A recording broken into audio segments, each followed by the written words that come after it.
রাধে রাধে। পরিশ্রম করেছেন কিন্তু ফল পাচ্ছেন না?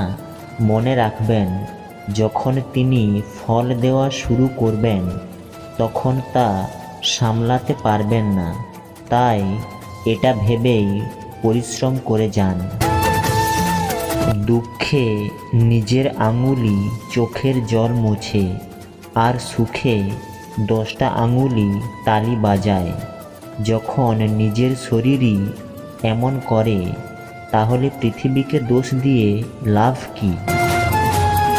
অন্ধ বধির বোবা হয়ে আপনার লক্ষ্যে মনোনিবেশ করুন।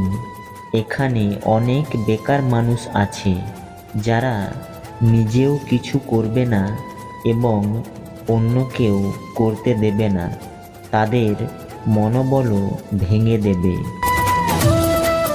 নিজের কর্মকে ভয় করো, ভগবানকে নয়।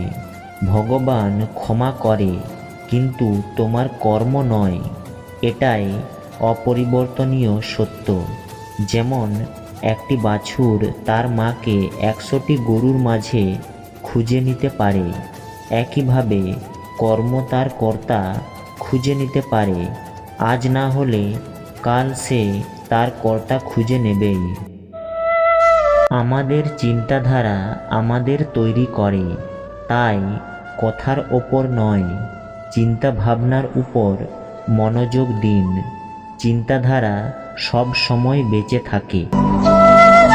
কখনো কখনো আপনি কিছু ভুল না করেই খারাপ হয়ে যান, কারণ লোকেরা আপনাকে দিয়ে যা করাতে চায় আপনি তা করেন না। তাই ক্ষমা করা এবং শান্ত থাকতে শিখুন, তাহলে এমন শক্তিবান হবেন পাহাড়ও রাস্তা তৈরি করে দেবে।